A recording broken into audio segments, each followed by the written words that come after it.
Hello everyone!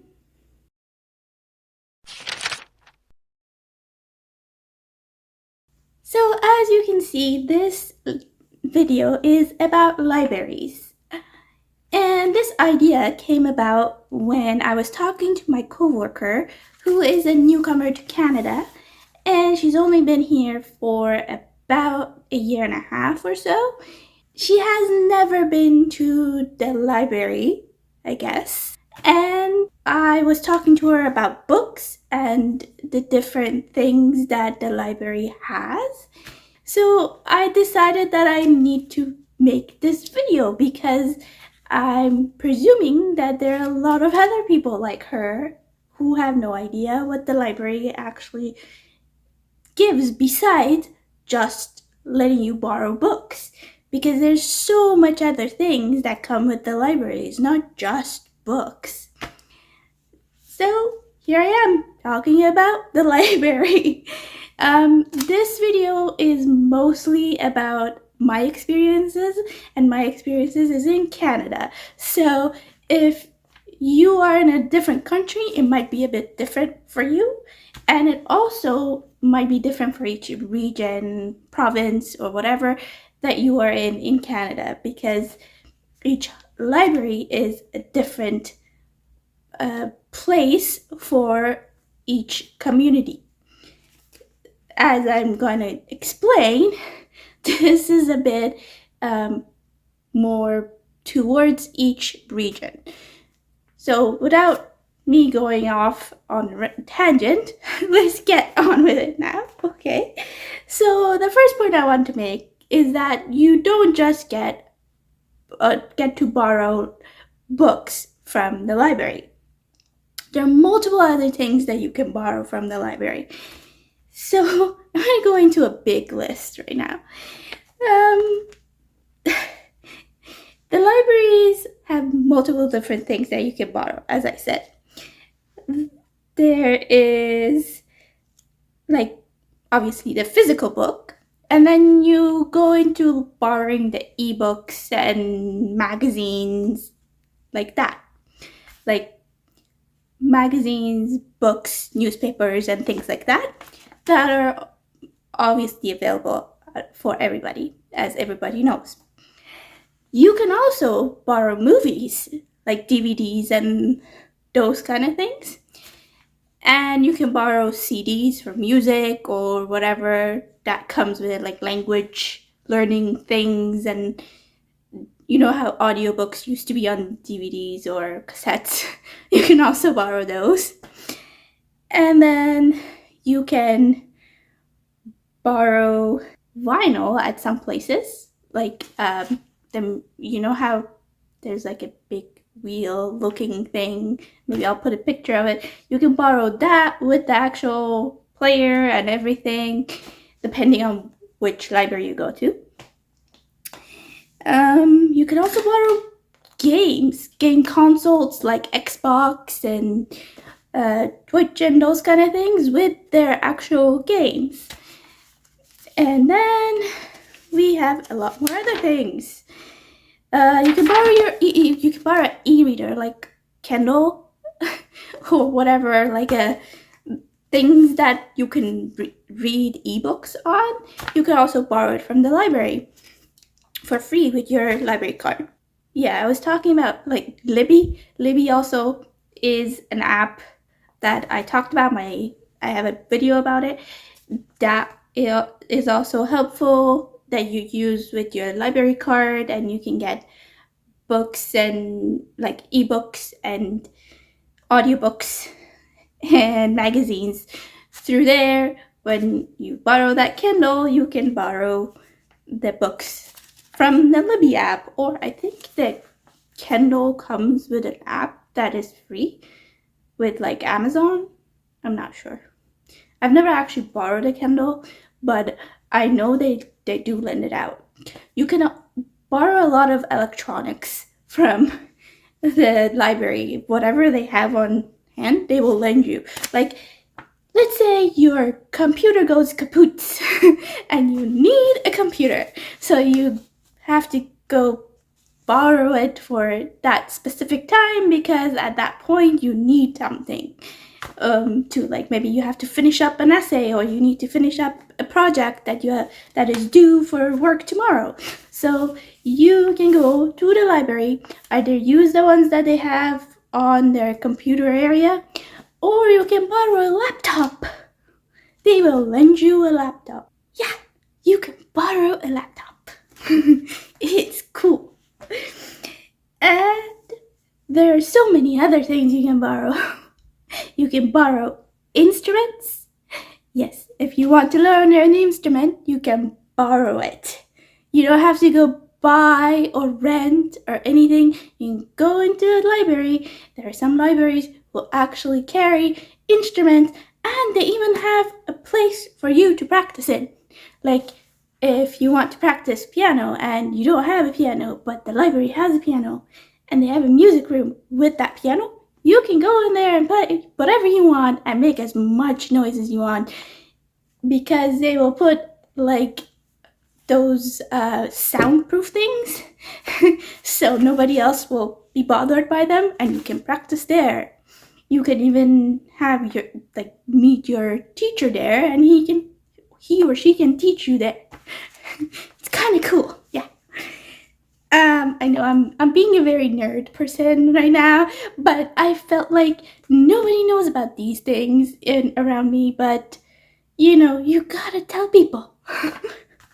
There's so much free things in the library that you need to know about, and go and check them out because they're there for you to use. That's where your taxes goes.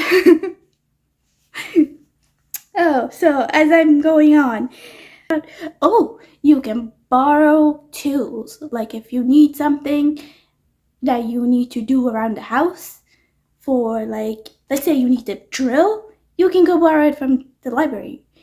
Those kind of things, like drills, saws, screwdrivers, those kind of things, the library would have them.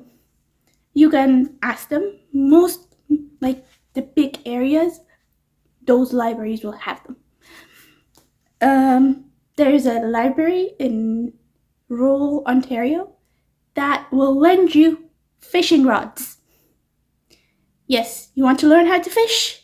Go borrow fishing rods from the library. And you can borrow a book, and then you'll learn how to do it on your own. Oh, yep. And then if you are in the areas where there's a lot of snow in the winter, and like the territories up there in the north, and you want to, or maybe it's like not even the territories, it's just the northern part of Ontario, you want to go and walk on the snow, the large amount of snow that's there, you can walk on it with snowshoes, right? The libraries will lend you one. Those libraries around there will have snowshoes for you to borrow. Okay, so I'm gonna stop telling you about all the stuff that you're gonna borrow and tell you all the benefits, other kind of benefits of the library. Because it's not just about borrowing things. There's different things that are there for the community to use. For example, you can rent their meeting rooms for a very small amount of fee for you to have a meeting there. You can have events there, like you can have a birthday party there, or you can put on an exhibition in there. Just go and have your knitting club sell all their stuff. It's so fun. And then, the other thing that I didn't say, some libraries have fabrication areas where you can go and borrow a sewing machine. You can borrow a sewing machine. You can sew an entire dress or something, or just hem your pants with a sewing machine in the library. Yeah. There are other things besides renting the event spaces. You can go and do some printing and scanning and all those other things, but you just have to pay like whatever that is costing them for the paper or whatever. You can use that. You can also go in there and do your taxes. All these fees that they take from you for the events and like the meeting rooms and stuff, that goes into helping people. Also, they also get grants from the government or whatever, I think, because all the taxes goes into it as well. But you can go and do your personal taxes there. You can get legal advice. If you are a newcomer, you can go and get help for your citizenship and learn about how to do the test, like can practice on the citizenship test. And then they sometimes put in classes like ESL classes, and we're in Canada, so French classes are always there. And then there's like yoga classes, dance classes, whatever that area would want. Like if you're in a bigger city, you might get, salsa dancing or whatever at a certain time of the day, or at the end of the day for, let's say, Thursday or something. They'll have like a whole community come in and learn how to do salsa dance, or have some yoga in Sunday morning or something like that. They put events for children during like the different kinds of events. Like if it is like a musician would come in and perform for like the children songs and stuff like that, and then teach them about instruments and things like that. Or they have storytelling, or someone reads the book to them during that time, puppet shows, things like that. And then sometimes they have author events, like for children or for adults, but mostly for children, I would think.